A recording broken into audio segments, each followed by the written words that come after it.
What is up, YouTube? I need your help today. It's a different type of video than my normal content for this channel. Appreciate you regular watchers and viewers of my content, and hello anyone new. Please stick around because I have some questions. I want to show off a really cool pair that I had stashed away, and the release of the CLOT Nike FLUX Dunk triggered my memory that I had these, and that I still haven't figured out what they are. So without further ado, I'm wearing the CLOT Kiss of Death Air Max 1s right now in honor of this video, the inspiration for this video. So without further ado, here are the shoes that I need help identifying from the sneaker community, all the OG vintage Nike heads out there, anyone who knows anything about 1980s Nike shoes, potentially bootlegs, would greatly appreciate the community's help in telling me what these are. So what we can deduce is that I haven't done a ton of research trying to find what these are, but I've done, added up since I've acquired these a few years back. I've done, 5 minutes here, 10 minutes there, like an hour of hunting on the internet, trying to find any clues as to what these are, and have had no luck whatsoever. I have asked the guys at Round 2 Vintage if they've seen these. They thought they hadn't, and thought maybe these might be bootlegs. I've asked Curated Van on Instagram, Ty. I DM'd him with pictures. He had never seen these, didn't know what these were, and I cannot find anything online as to what these are. So the clues give you a good, stop moving them, give you some good looks at them. Here's the side silhouette view.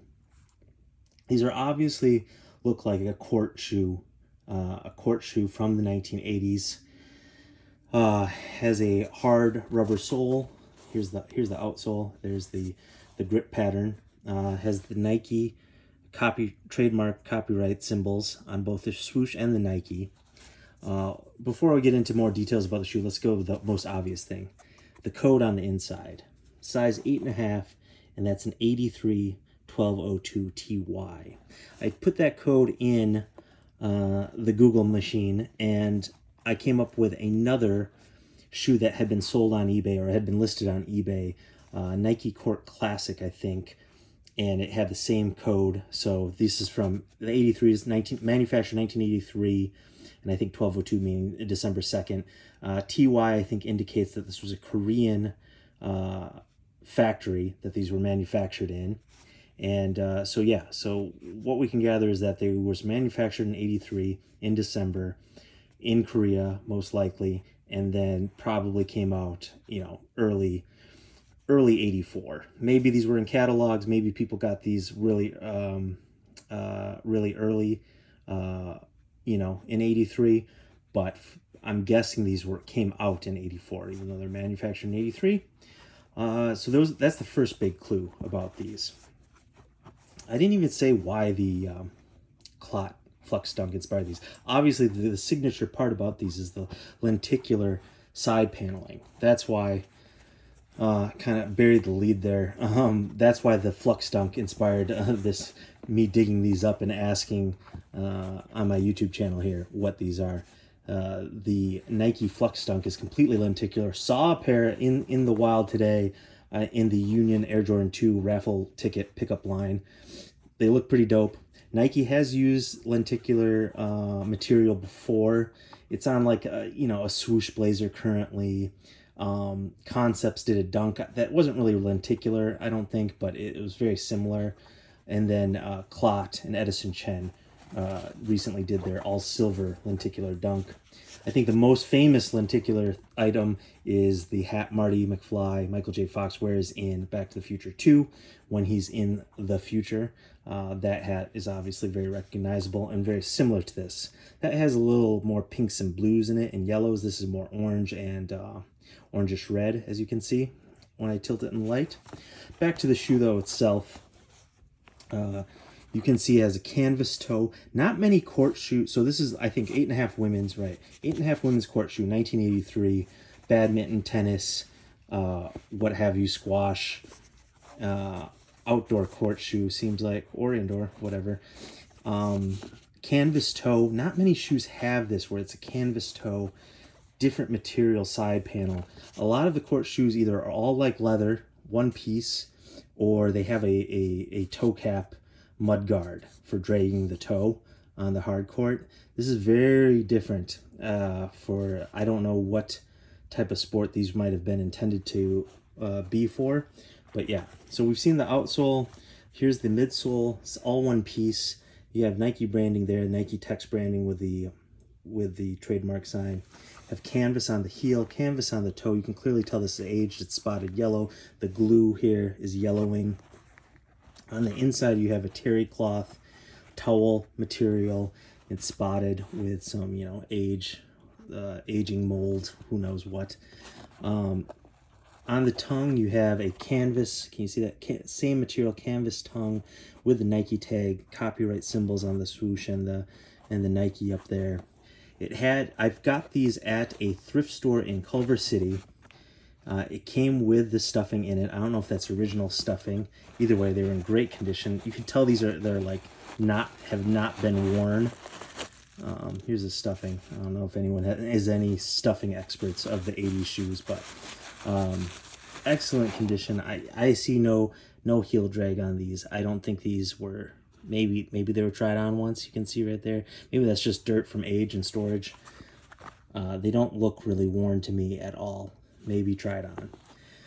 Worn once very gingerly, because I don't see anything on the toe either, any toe drag. But yeah, excellent condition. And then on the insole, you see you have the Nike there. A little shoddy with the ink transfer, the screen printing there. You do see the trademarks, but they're different. So maybe this is a bootleg. Like, I don't know. Nike manufacturing then might not have been on point. And that's really small logo to do perfectly. So maybe they did screw that up. I mean, it's not done like perfectly. Or that's an indication this is a bootleg. So yeah, those are all the main details I can point out. I'll give you all the different angles of them. But if you have any clues as to what these are, please DM me on my Instagram. It's in the description at Lowheat Fancy Pants. If anyone from Nike happens to see this video, or if you know anyone from Nike, pass this video along. Anyone in the Nike archives, anyone who has Nike history knowledge, please pass this along. Share it to your contacts. If anyone at Nike watches this, I'd be more than happy to send these to Nike headquarters for the archives on loan in exchange for maybe some sneaker wins, some sneaker W's for a year. You know, you're not even paying me anything. I still have to buy the shoes, but access to some W's on sneakers, that would be an amazing gift, as I've won twice on shoes that I don't really love in 5 years. So yeah, there's a side. Got the Nike on the midsole. That's the side view. There's the top view. There's the tongues. There's the insoles. There's the heels. And here's the outsole. Super clean. I've had these, for like 3 years now, since I've started thrifting. That thrift store is not really great in Culver City. I mean, it has some gems, obviously, but like, I think that's why these went undiscovered, because not everyone in LA thrift stores get picked through, but there's so many people that live here. Vintage is hot. Good stuff goes the instant it's put out. So I was very surprised to find these. But again, that thrift store is not heavily trafficked. And so that's why I was able to, I think, scoop these. It's like they were like $5. That being said, I don't think these are worth a ton probably. If you go online, eBay, all the old vintage Nike shoes from the 80s, that market is rising a little bit in the popularity of vintage shoes and just the attrition of them going away, and people are more interested in the classics. So that market's going up a little bit, but unless it's Jordan 1s and Dunks really hold the prime value. People like Ty, Curated Van, and some of those guys, Scott and Indie Jumpman, have been shedding more light on the classic vintage pairs, and so their interest through social media has gone up. But I mean, if you find a brand new pair of Blazers, or I don't know. Vandals are a little harder to come by, but some of those like classic court shoes in really good condition, it varies wildly in prices and what they actually go for. Anywhere from hundreds of dollars to thousands. Obviously, dead stock pairs go for a premium, but the demand, just even though the supply is really low, the demand's not really high. Unlike the Jordan 1s and the Dunks, just demand's low for that. Like, you have to be a real big fan of vintage Nike sneakers to put down $1,000 on a dead stock pair of like Nike Court Classic type shoes that no one really recognizes the silhouette, or some obscure basketball Nike shoe from the early 80s that no one really knows the silhouette, because you can't really brag to anyone. The resale value on those, maybe it goes up over time, but it's not going to be like the premium silhouettes. So it's not, I mean, it's a collector piece if you're buying that. An expensive collector piece that probably only you appreciate. So the market on this stuff is just, it varies greatly. So something like these, I don't think these will go for crazy money. That being said, they're super unique. If these are authentic Nikes, an authentic Nike shoe, very, very unique. Maybe there would be a premium on that for that purpose, and they are dead stock, very good condition. But they're also women's shoes, generally speaking. I'm not saying completely 100%, but generally speaking, the Nike vintage market is you know, a male-dominated hobby, and so I don't know if there's any. Maybe there are. Maybe there's some women sneakerheads out there with a lot of disposable income that would pay a stack for these, but I would be surprised. But very wearable if there's any 8.5 ladies who got the check for these. Again, they might not be worth anything. These could be bootlegs. Even if they're bootlegs, I think it's just cool. I mean, the money isn't really. I mean, it's a nice side note if these have value, but it's just a cool collection piece. Cool piece to have in the collection, bring out, show people. I hope they're real. They may be bootlegs. The great thing is, even if they are bootlegs, these are super unique. I don't think many people have these on the planet, even if they are bootlegs. And they're pretty well done, I would say. I don't know. You tell me. Are these not well done? Oh, I forgot to show... Very important thing. I forgot to show the underside of the tag. If you're still watching, appreciate it. Drop a subscribe. I review low heat sneakers mainly. Sometimes I cop some high heat and review those for the channel, but mainly unboxings and my thoughts on them. So here's the inside. I forgot to show... Oh, that's why I knew they were made in Korea. Made in Republic of Korea. Shouts to everyone who stuck it through this long and like not like smashed their computer and like, show us the inside of the tag. I appreciate you.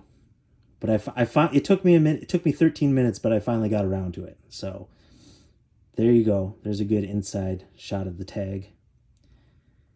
Made in Republic of Korea. That's a good sign that it was made in Korea.